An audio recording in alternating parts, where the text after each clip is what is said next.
Seeds వేయడానికి soil తీసుకుందామండి. అలాగే ఇక్కడ నేను 1 కేజీ కర్డ్ డబ్బా తీసుకున్నా. దానికి హోల్స్ వేసుకున్న వాటర్ డ్రైన్ అవ్వడానికి. వాటర్ ఎక్స్ట్రా వాటర్ నిండినా కూడా కిందికి వెళ్ళిపోతుంది మీకు డ్రైన్ అయిపోయి. సో దాని మూతనే మీకు ఎక్స్ట్రా వాటర్ కలెక్ట్ అవ్వడానికి కింద మూత పెట్టేసుకుందాం దానికి. అలాగే ఈ సాయిల్ అనేది ఎలా మిక్స్ చేశానో మీకు సపరేట్గా ఒక వీడియో తీశాను అనమాట. దాని లింక్ అనేది మీకు డిస్క్రిప్షన్లో పెట్టేస్తాను. మీరు వెళ్ళి అక్కడ వెళ్ళి చూసుకోండి. ఫుల్ డీటెయిల్గా ఉంటుంది అనమాట. ఈ సాయిల్ ఫుల్గా నింపేసుకుందాం ఇలా. చూసారంటే టమాటో సీడ్స్ తీసుకుందామండి.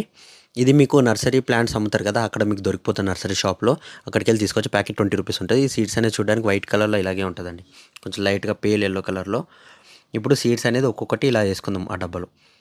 ఎందుకంటే ఇన్ని ఎందుకు వేస్తున్నా అంటే అందులో కొన్ని పెరుగుతాయి, కొన్ని పెరగవు అండి. సో గ్యారంటీగా మనం చెప్పలేము ఎన్ని వస్తాయో ఎన్ని రావు అనేది. సో ఇప్పుడు ఒకటి ఈ సీడ్స్ అనేది ఇలా వేసేసుకుందాం మొత్తం. తర్వాత పైన మట్టేసి ఇలా కప్పేసుకుందాం ఫుల్గా. తర్వాత కొంచెం వాటర్ పోసుకుందాం ఇలాగ. వాటర్ పోసుకున్నాక మీరు కొన్ని రోజులు ఇలాగే ఉంచుతామండి. తర్వాత మీకు అప్డేట్ అనేది నేను ఇస్తాను, మీకు ఎంతగానో పెరిగిందనేది. తర్వాత రీపాటింగ్ చేద్దాం మనం దీన్ని పెద్ద పాట్కి మార్చి. చూసారంటే పాట్ మొత్తం నింపేసామండి. పాట్ మిక్సింగ్ చేసుకొని మొత్తం నింపేసాము. తర్వాత ఏం చేద్దామంటే కొంచెం వాటర్ పోసుకుందాము, కొంచెం మట్టి గట్టిగా అవడానికి. ఎందుకంటే ప్లాంట్ పెట్టేటప్పుడు కొంచెం మనకు కూడా అనుకూలంగా ఉండాలి. ఇంకా నీళ్ళు పోసుకొని సేమ్ నేను ఇప్పుడు దీన్ని లూజ్ చేసుకుందాం. ఈ డబ్బాలు ఉన్నాయి కదా ప్లాంట్స్, ఇది టమాటా ప్లాంట్స్, వీటిని లూజ్ చేసుకుందాం కంప్లీట్గా ఇలా. ఇలా అంటే మట్టి లూజ్ అవుతుంది, మనకి వేరు కూడా ఈజీగా వచ్చేస్తుంది తీయడానికి. చూసారంటే మంచిగా వచ్చేస్తుంది కదా పైకి. ఇప్పుడు మొత్తం మట్టి అంతా లూజ్ అయిపోయింది. ఈ పాట్ మిక్సింగ్ మీరు ముందే చూస్తుంటారు ఎలా చేసామో, సీడ్లింగ్ ఎలా చేసామో ముందు చూస్తుంటారు. అది ఇప్పుడు ఇంతగానో గ్రో అయిందనమాట.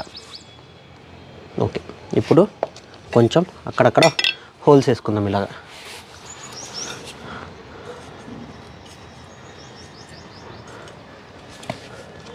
ఇప్పుడు దీన్ని ఇక్కడ ఇలా పట్టుకొని లాగితే వేరుతో సహా ఇలా వచ్చేస్తుంది మీకు. దీన్ని తీసుకెళ్ళి ఇలా పెట్టేద్దాం ఇలా.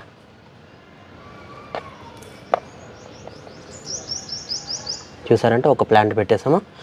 అలాగే అన్నిటికీ ఎన్నైతే పెడుతున్నామో అన్నీ, సో అన్నీ ఇలాగే తీసుకుందాం మనం. చూసారంటే ఇలా వచ్చేస్తుంది వేరుతో సహా. ఇలా పెట్టేసి కొన్ని దీనికి న్యూట్రియంట్స్ కూడా వేయాలి. ఏమేమి వేయాలో మీకు చూపెడతాయి ప్లాంట్స్ అన్ని పెట్టాక. అది ఎలా వేయాలో కూడా చూపెడతా మీకు. ఫస్ట్ అన్నీ తవ్వుకుందాం ఇలాగా.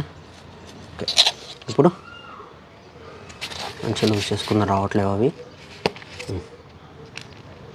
చూసారంటే ఇవి రెండు పక్క పక్కన వచ్చే వేర్లు, కొంచెం జాగ్రత్తగా డీల్ చేయాలి అంతే. ఇది ఒకటి, ఇక్కడ ఒకటి.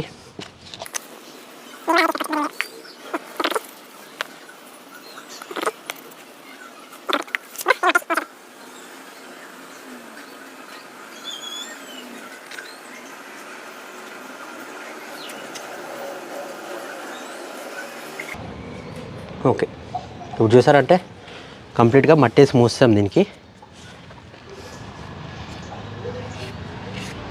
ఇక్కడ చూసారంటే మీరు దీనికి అన్ని స్టెమ్స్కి అన్ని పర్పుల్ కలర్ వచ్చిందండి. ఈ పర్పుల్ కలర్ ఎందుకు వస్తుందంటే ఫాస్ఫరస్ తక్కువ అయితే ప్లాంట్స్కి ఫాస్ఫరస్ కానీ తక్కువ అయిందంటే మీకు ఈ పర్పుల్ కలర్ అనేది వస్తుంది. ప్లస్ ఈ చాలా గ్రీనిష్గా లేకుండా స్లైట్లీ ఎల్లో కలర్, మాకైతే కెమెరాలో మీకు ఎలా కనబడుతుంది కానీ నాకైతే స్లైట్లీ ఎల్లోగా మారుతుంది. ఇది న్యూట్రియంట్స్ తక్కువ పడింది అనమాట. అది ఇంత చిన్న పెరిగినాక మీరు ఇలా ట్రాన్స్ఫర్ చేసేసుకోండి పెద్ద పాట్కి. సో న్యూట్రియంట్స్ ఏమేమి వేద్దామో చూస్తాం, మీకు చూపెడతా ఒకసారి. ఇది ఇందులోంచి ఆర్డర్ పెట్టామండి, బిగ్ బాస్కెట్ నుంచి ఫర్టిలైజర్. ఓపెన్ చేసి చూపెడతాం మీకు.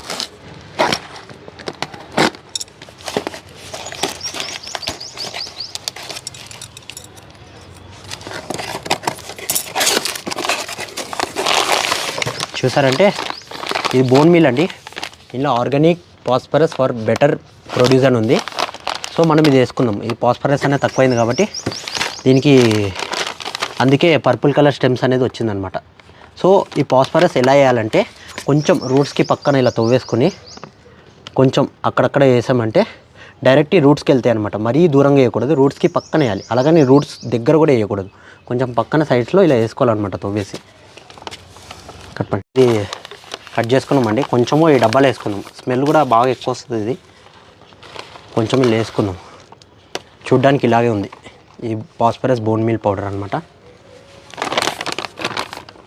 చాలా స్మెల్ వస్తుందండి. ఓకే, కొంచెము ఇట్లా చుట్టూరుగా ఇట్లా తీసుకుందాం, మట్టి తవ్వేసి రూట్స్కి పక్కన అనమాట. కొంచెం ఇలా తీసుకుని అక్కడక్కడ ఇట్లా చల్లేద్దాం. చల్లేసి మళ్ళీ మట్టి మూసేయడం ఇంకంతే. సేమ్ అన్ని ప్లాంట్స్కి ఇలాగే చేయాలి. చూసుకోండి, చుట్టూరుగా ఇట్లా తీసుకుందాం మట్టి. కొంచెం పౌడర్ తీసుకుందాం, ఇలా వేసుకోండి. ఇలా వేసేసి మళ్ళీ మట్టి మూసేయండి ఇంకంతే. ఇప్పుడు అన్నిటిని ఇలా మూసేద్దాం, మట్టేసి సేమ్ ఇందాక ఎలా మూసామో అన్నిటికీ మూసేసుకుందాం ఇక.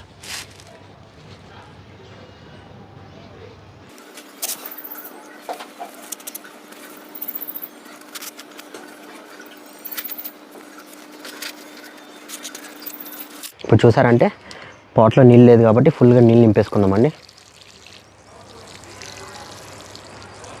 చూసి చెట్టు మీద ప్లాంట్స్ మీద ఎక్కువ పడకుండా చూసుకుందాము.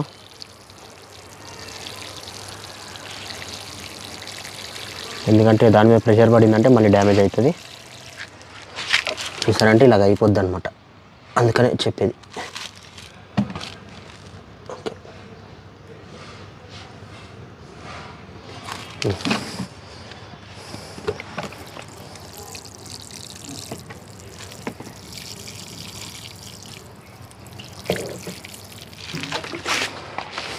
ఓకే అండి, ఇప్పుడు టమాటో సీడింగ్ ఎలా చేసామో మీరు చూసుంటారు, దాన్ని రీపాటింగ్ కూడా ఎలా చేస్తారో మీరు చూసుంటారు. సో దానికి ఒక పర్పుల్ స్టెమ్స్లో పర్పుల్ కలర్ అనేది వచ్చింది చూసారు కదా, అది దేనివల్ల వచ్చింది, దానికి మనం బోన్ వీల్ అనేది ఎలా వాడామో మీరు చూసుంటారు, ఫాస్ఫరస్ అనేది. సో అది ఫాస్ఫరస్ తక్కువ అవడం వల్ల అలా వస్తుందండి. సో ఇలాంటి రెగ్యులర్ ప్రాబ్లమ్స్ వస్తూ ఉంటాయి అనమాట. టమాటో పెరిగే కొద్దీ ఫంగల్ ఇన్ఫెక్షన్స్ రావచ్చు, దానికి న్యూట్రియన్స్ లేకుండా పోవచ్చు. ఇప్పుడు ఫాస్ఫరస్ ఒక్కటే తక్కువైంది, నెక్స్ట్ టైం దానికి కాల్షియం తక్కువ అవ్వచ్చు, మ్యాగ్నీషియం తక్కువ అవ్వచ్చు, పొటాషియం కూడా తక్కువ అవ్వచ్చు. సో ఇలాంటి విషయాలు మనం న్యాచురల్గా ఎలాగా మన ప్లాంట్స్కి వేద్దాం అనేది చూద్దాము. దాని గ్రోత్ అనేది ప్రతి ఒక్క గ్రోత్ మీకు రెగ్యులర్గా షార్ట్స్లో మీకు అప్డేట్ చేసి ఉంటా. ఇలాంటి మీకు రెగ్యులర్ అప్డేట్స్ కోసం మన ఛానల్ని సబ్స్క్రైబ్ చేసుకోండి, అలాగే బెల్ ఐకాన్ ప్రెస్ చేసుకున్నారంటే రెగ్యులర్ అప్డేట్స్ అనేది మీకు వస్తుంటుంది.